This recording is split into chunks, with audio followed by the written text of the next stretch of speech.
Let's cut across right now to Kyiv. My colleague Rajesh Pawar reporting out of there for the last fortnight, joining me live right now. I hope you're well, Rajesh. Today, not many sirens which are sounding, not many air raids that we can hear, not too many explosions, but I want to get a larger understanding. Now, indications suggest that Kyiv is preparing for one of the biggest assaults ever. Listen, first I should give you an update about what's the situation in Kyiv. Things have become quite normal here. To give you the latest news, that the Kyiv metro, which was not functional for since the first day of the war, has started functioning today, though in a limited way. Similarly, the trams and the autobuses, they have also started functioning from today onwards, though not like the way they used to function before the war, but in a limited way. But that points towards things becoming a little bit normal inside Kyiv city. Supplies in the supermarkets have improved drastically. It is much better now. Things are available. More shops are open. Pharmacies, no longer long queues outside pharmacies.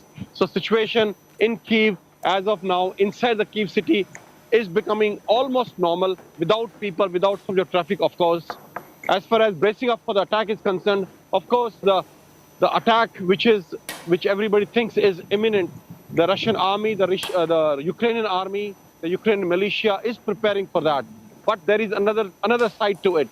People are saying that Kyiv is like a crown jewel for Russia, and Russia would not like to level the city to ground. They would like to get the city the way it is. And the biggest leverage they have, a military weapon they have against this, is electricity. Right now, Russia controls almost 60% electric generation of Ukraine. And what my understanding is, they will not launch a big, massive military attack on the Kyiv. They will probably surround Kyiv and then cut it off with electricity, power, water, everything. This is what I foresee coming. Over to you. So, Rajesh, that's quite interesting because, we were seeing an actual physical military assault of Kyiv, but you're saying they're going to take the other route and they're going to make Kyiv bent by cutting off all possible electricity.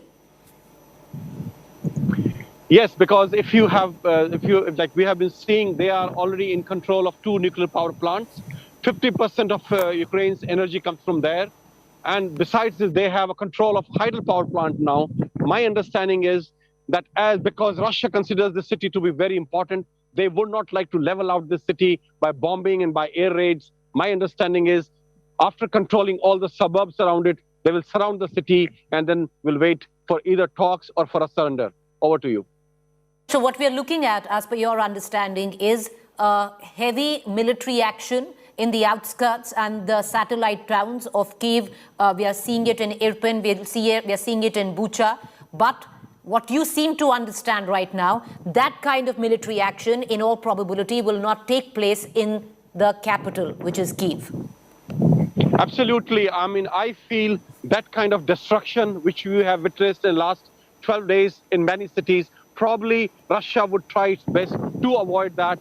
In Irpin, the fighting is quite intense, and it's happening only, but let me tell you, it's not all around Kyiv. It's happening only in north and northwest direction of Kyiv, where this intense fighting is taking place now for almost last 4 days, and it's still continuing as we talk.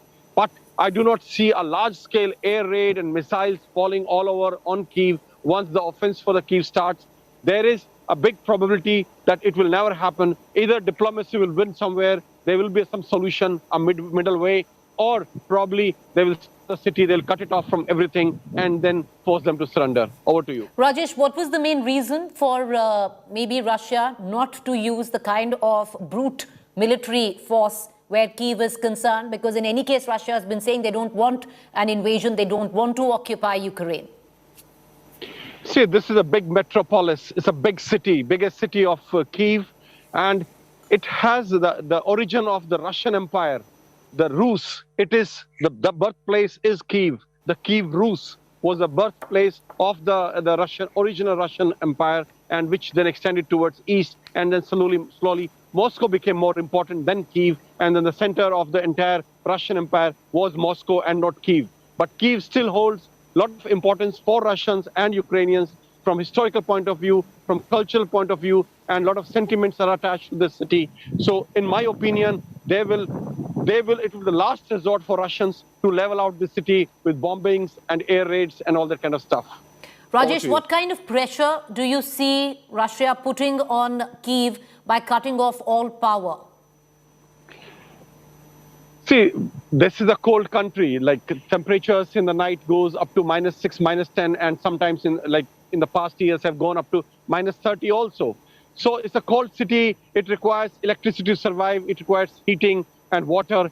If this is a cutoff, how long can a city like that can survive? Though there are not many inhabitants now, but whoever are staying back, it will be very difficult for them. Also, mind you, electricity is also required for military operations. You need to charge batteries for your communications, for your drones, for other equipment.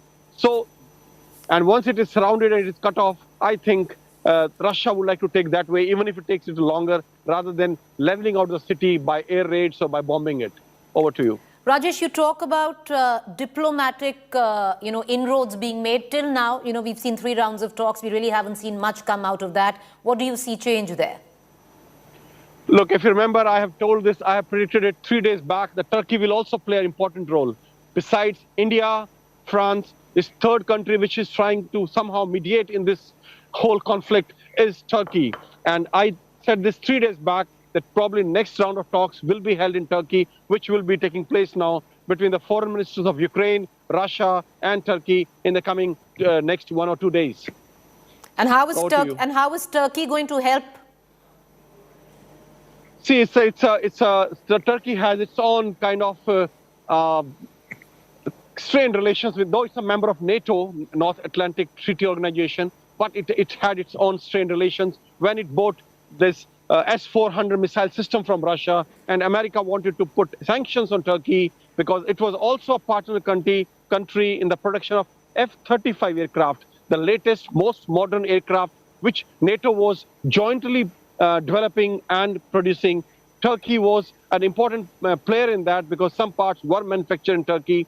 And after buying this S-400 missile system from Russia, US and NATO took those things away from Turkey, and it was excluded from the project of F-35 fighter aircrafts. So it had a kind of strained relations with NATO in its own way and was seen a little closer to Russia. And it's very close to Ukraine because there are a lot of business interest in Ukraine, and that's how they come into play as a mediator here. Over to you.